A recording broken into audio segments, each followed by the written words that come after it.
big name interviews, advice on cooking brisket and ribs, and the only host willing to share his honest opinion on all things important in the world of barbecue. It's the Barbecue Central Show. Welcome back. Thanks to Daniel Vaughn again for talking about Texas barbecue. The dude did 100 barbecue restaurants in less than 70 days. Watch out, heart attack. It's coming. I got one word. That's right. All right. As I mentioned in the top of the show, I get a almost weekly, sometimes two, sometimes one every other week, email from a guy named Malcolm Reed. You can find him at How to BBQ Right. That's his blog, and he wrote one recently about catering barbecue. So we race over to the hotline and join friend of the show, Malcolm Reed from Killer Hogs. Malcolm, how are you, buddy? Hey, I'm doing great, Greg. How's it going? I'm doing absolutely fabulous. Malcolm, let me get this chat window away here so we can see your smiling face. Wanted to have you back on tonight because, it never fails. I'm planning out shows, and I'm looking for great content to kind of keep the show fresh, and it seems like that inbox always dings with something from you that seems to really fit either the show theme or is just something that I've always wanted to talk about and that I don't necessarily have the wherewithal and the expertise to choose from. And that's why I always like to lean on you. So tonight we're going to be talking about catering barbecue. And it always seems like for me, especially a backyard hack like myself, you have, maybe a neighbor or two over one time, and they're like, oh, this stuff is so good. And would you cater a graduation party for my daughter? Or my boss at work's love barbecue. Would you do it for us? When we look at barbecue catering, some general tips right off the bat before we get into it a little bit more on things that you need to consider when thinking about getting into that catering option. Yeah, well, first you got to make sure that you can handle the job, man. That's the number one thing. If you bite off more than you can chew, just right off the gate, you're going to be bad off.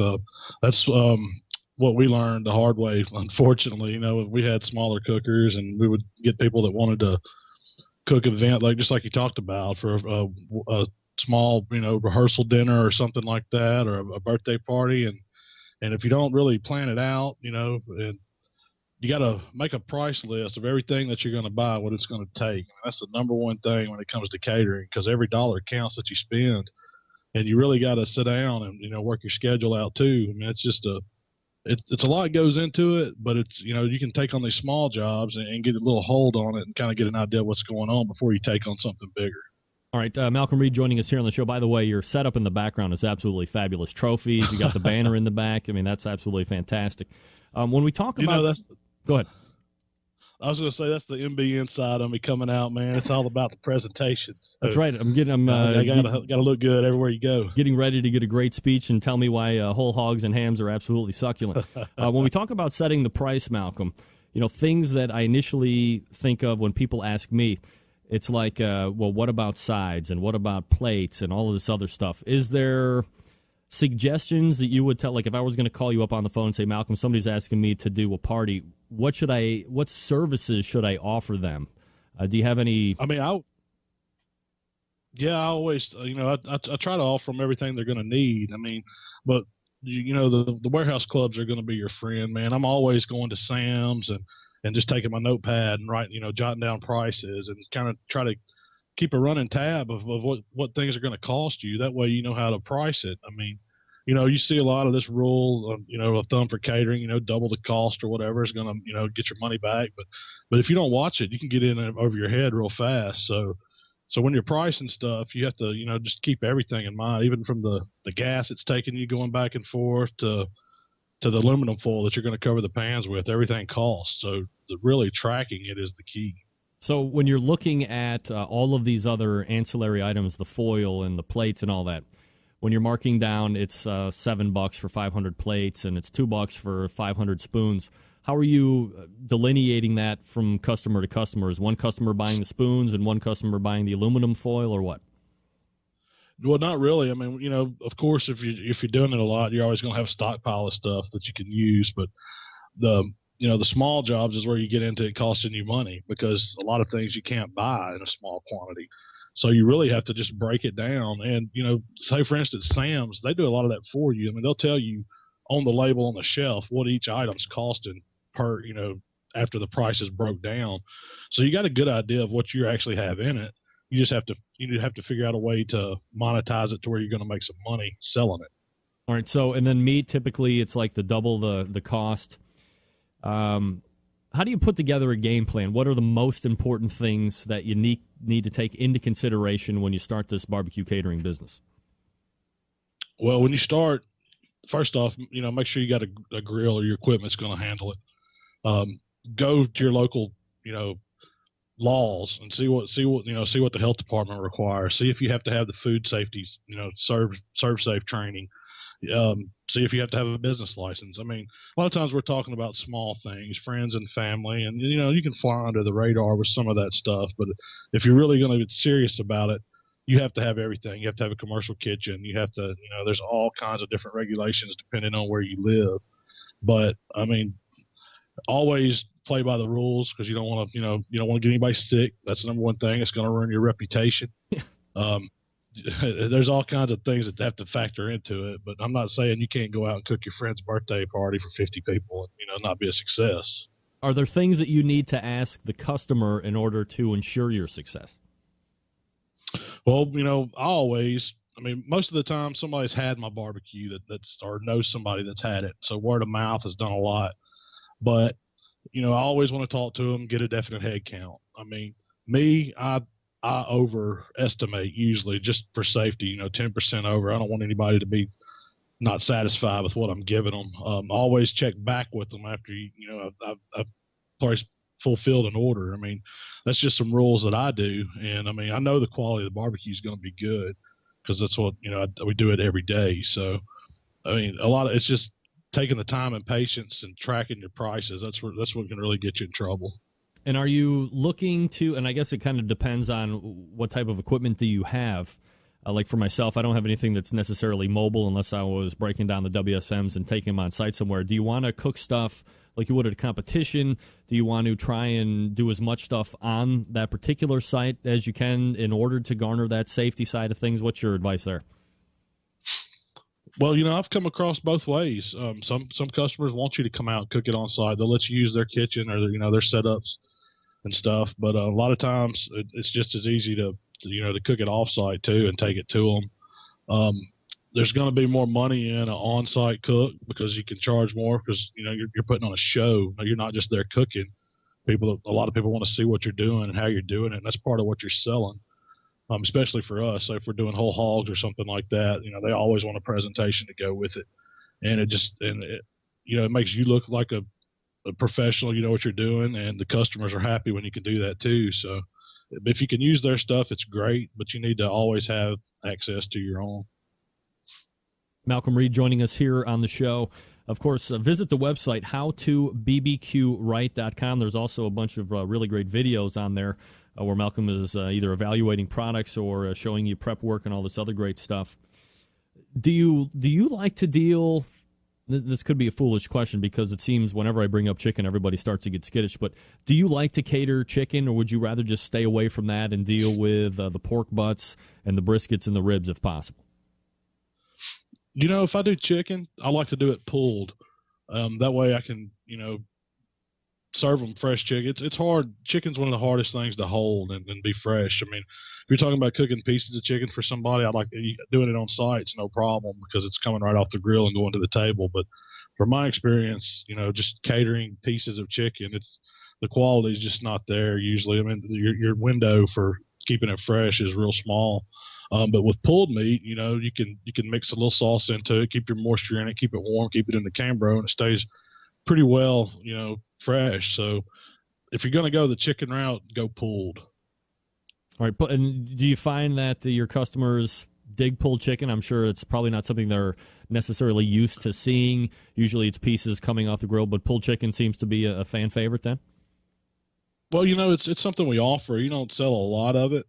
Some people always want something besides beef or pork. I mean, we run into that a lot. So, I mean, we're not into doing seafood and stuff like that. I mean, it's going to be something barbecued. So, chicken is one thing that that you get some requests for. I mean, I don't do it a lot, but sometimes we do. Now, there seems to be kind of a health conscious movement going along. So if you're doing, 2 or 3 of the standard stuff, do you get any weird requests for something that might be off that barbecue or grilling path that people are asking you to cook? I get a lot of requests for crawfish. That's something we've been doing too, and that's a whole. I had a good friend from Louisiana that really taught me how to cook them a long time ago, and we do them here at the house a lot. But that's one of the big requests. I bet I get an email every week wanting me to give them a quote for crawfish. This started about around the first of the year, and we're just now seeing the prices come down to where it's even feasible to do them. But it's a lot of fun, especially if you've never been to a big crawfish bowl. All right, so you get your stuff planned out. You get all the information that you can possibly garner from the customer. You follow up with them, a couple days in advance to make sure that nothing has happened. Are you doing your shopping for the stuff well in advance, or is it just, and obviously the dry stuff doesn't matter, but for the meats, is it, the day before? What's your time frame on getting the eats in-house and starting to get prepped on that? Well, I'm fortunate enough to have an account with U.S. Foods, so I can get fresh meat daily, so it's not a problem. I don't like to hold it as long as I can, just because you run into problems with having a refrigeration space for that much meat. So usually I'm going to set it up to where my truck comes either that morning I'm going to cook it, or either I can go pick it up at the wheel call. So it works out really great. But I mean, when we were smaller and getting meat from Sam's or Costco, I would usually go a day or so ahead of time and try to keep everything in the refrigerator as much as possible, or giant coolers with a lot of ice on it. But that the meat, you really want it fresh as possible to start. Malcolm Reed joining us here on the show. We're talking barbecue catering. Malcolm, part of this is going to come down to a sales process as well. You got people calling in. They're obviously going to want a price.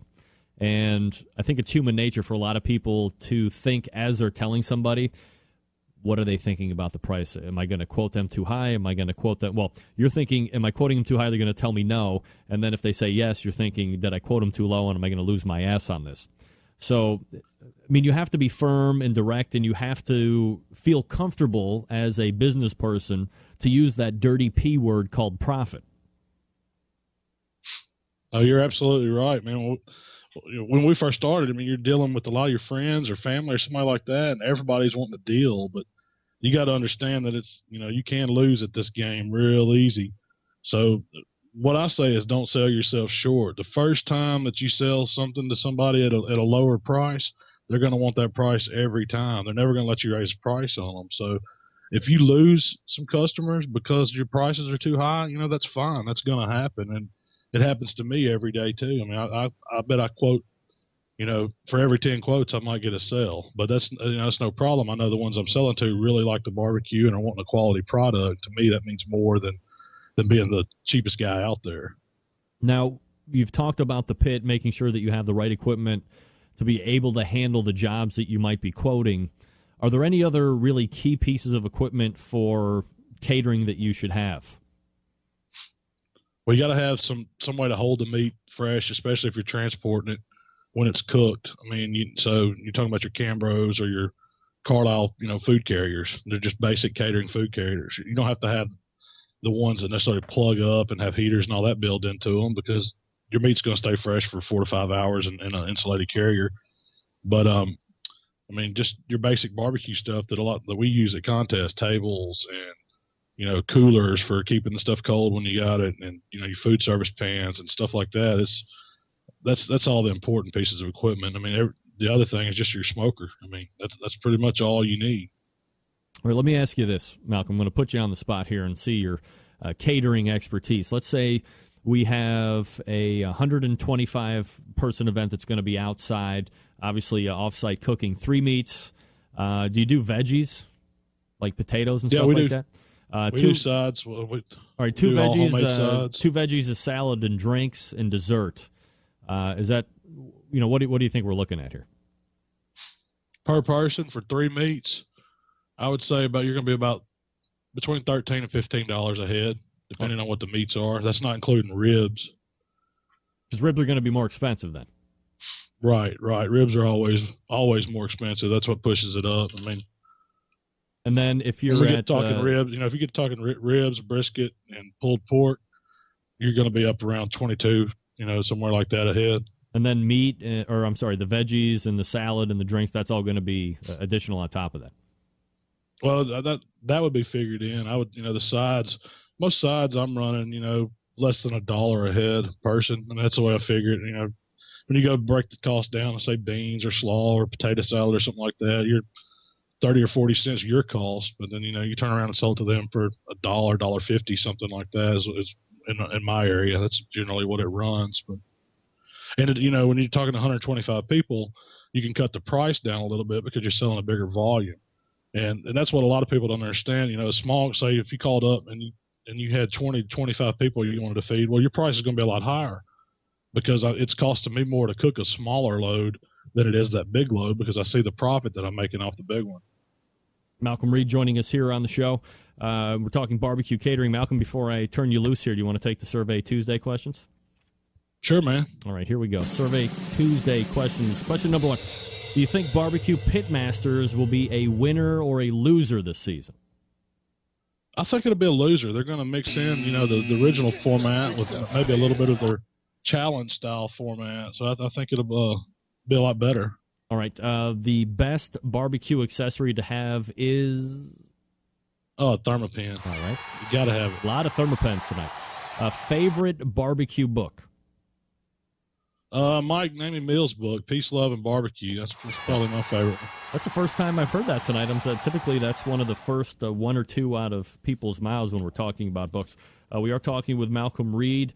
You can find him mastering the pit with Killer Hogs competition cooking team, which is killerhogs.com, and also visit his barbecue blog, howtobbqright.com. Malcolm, always appreciate the tips, and especially on the catering thing tonight. I know I've learned a lot. So we'll look for you again soon. Appreciate it. Oh, yeah, Greg, no problem, man. I appreciate you having me. Have a good night. You got it. There he is. Malcolm Reed from Killer Hogs and howtobbqright.com.